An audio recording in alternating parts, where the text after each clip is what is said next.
Hello students, welcome to the science online classes. I am Jafar Bashan, your science teacher. So let's begin the today's chapter, that is matter in our surroundings. So to know about the matter in our surroundings, first we have to know what is matter. So scientists are telling, means according to the scientists, the matter, anything in the universe which has weight and occupies some space is called matter. Remember, anything, whatever present in the universe, everything which has the some weight, at least some weight and at least some, it occupies some space. So that is considered as a matter. Understood? And according to scientists, so they are telling everything in the universe is made up of by matter. So that's why the modern scientists are classified the matter based on their general characteristics. The characteristics are two types. The first one is divided into physical properties of matter, another one is chemical natures of matter. So let's know more about that one, physical properties of a matter. So they are having two types. Means the matter is made of particles. The first physical property of a matter is made up of particles. And second one is matter, particles are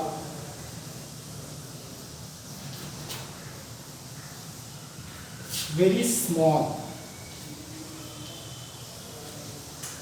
Means according to scientists, the matter, physical properties of matter is all the matters are made up of by particles, and each matter particles are very small in size. So these are the physical properties of matter. Now let's know that one, the chemical nature of matter. The first chemical nature of matter. So we have to know that one, the particles of matter have space between each other. Particles have space between each other.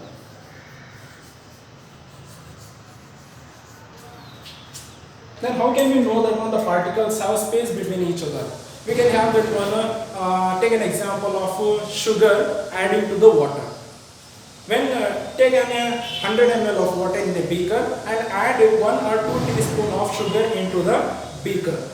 After stirring well, after the dissolution of sugar into the water, what do you see? Whether the level of the water will increase in the beaker or decrease. What do you observe? Yes, of course, the level of the water will not change even after the dissolution of sugar into the water, because the water particles are small as well as the sugar particles also very small. So that's why they are mixed with each other easily without showing rise into the level of the water. So it ensures that the particles have space between each other. The space between the water particles, the sugar particles will shift it into it. This is the first chemical nature of a particles. Second physical nature of a particle is the particles are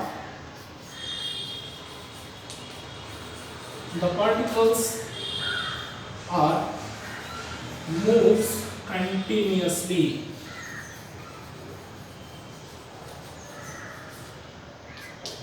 The particles of the matter are moving continuously. Then how can we say that when the particles are moving? Okay, take another example. When you are lighted that incense stick, or otherwise what we are saying that agarbatti, or you can take that one example of mosquito coil also. When you burn that one, you can get the smell of that incense stick or agarbatti or the mosquito coil by sitting far from that coil. How it possible? It possible because the particles of the agarbatti or the particles of mosquito coil, or the, we can say that the particles of biryani smell will move continuously into the air so that we can get the smell. Understood? So these particles are diffused into the air, and the air will carry these particles particles are continuously moving up to our nose so that we can smell. So this is an example. The particles are move continuously. Then the particles, third one is the third chemical nature is the particles are attract with each other. Attract with each other. So it means I think you have heard so many times the particles of matter are having a strongly attracted, loosely attracted, and mediumly attracted. Like that one we have heard so many times in our lower classes. So the particles attract with each other. So this is based on that one states of matter, and we know that one the states, generally the things which are present in the earth are classified into three states. First one is solid state, liquid state, and gaseous state. So come, let's we know that one three states present in the earth. Okay, come to that one, the states of matter. So let me see that one, what are the characteristics based on that one, the characteristics of all three states we are considering. The first characteristics, particles. How the particles are arranged in solid, liquid and gas. When we are seeing that one solid, the particles are arranged very tightly. The particles are arranged very tightly or otherwise compactly, and while they are seeing that one in liquid, the particles are arranged loosely. The particles are arranged loosely in the liquid with have a minimum space between each other. And when they are compared to gases, the gas particles are arranged more freely.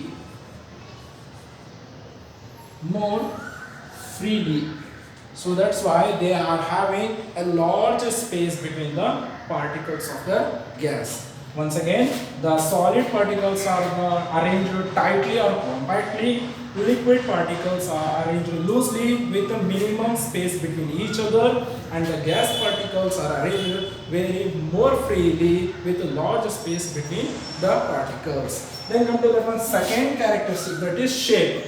The solid having definite shape. The solid having definite shape, because you can see that so many examples are there. For example, a desk, chair, mobile, fan, mountains. So these are all we can see that they are having particular shape. Why? Because they are solid in nature. Then what are the shape of the liquid? Have you saw that one? The water, what is the shape of the water? Can you say me? What is the shape of petrol? What is the shape of milk? Can you say me? No. Why? Because the liquid doesn't have any shape. It doesn't have any shape, but they are having a feature. They can adopt the shape of a container in which it is kept. For example, if I keep in the water in a water bottle, the water will occupy the shape of a water bottle. If I have poured into the beaker, the water will adopt the shape of a beaker. So it is in the nature of a liquid. So they doesn't have any shape, but they can occupy or adopt the shape of a container in which it is kept. Well, compared to the gas is also doesn't have any shape. Understood? Then next, come to the third characteristic, that is volume. What about the solid? Solid, wherever you keep that one, the solid occupies the space. So that's why they are having definite volume.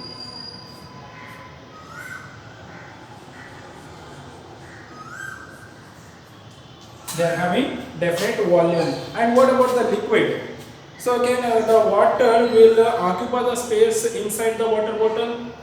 Can the water will occupy the space within the beaker? Yes, of course. The liquid is also occupies the space. So that's why they are also having a definite volume. And what about the gas? Have you saw that one gas?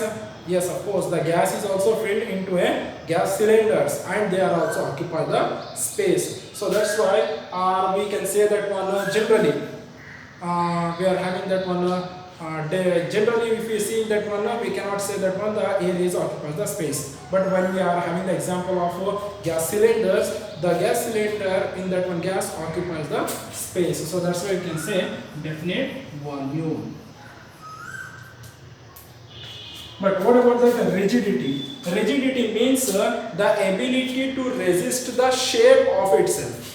Once again, the rigidity means the ability to resist the shape of itself. That is called as rigidity. So the solid have the rigidity. The solid have the rigidity, but the liquid doesn't have the rigidity. Why? Because it is having the nature to flow. So that's why they are not having rigidity. The rigidity is absent in the liquid as well as in the gaseous also. The rigidity is absent. Then come to the next characteristic, that is compressibility. Compressibility means the ability to compress, or the ability to reduce the shape or size of a thing. That is called as compressibility. Can we compress the rock?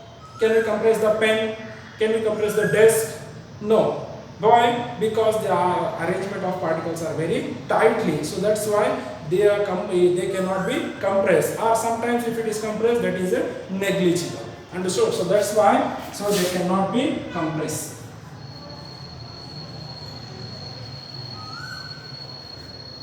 While in liquid, can we compress the liquid in the water bottle? Can we compress the milk in the beaker? No. So that's why the liquid is also doesn't have any compressibility, or either if it has, it is negligible.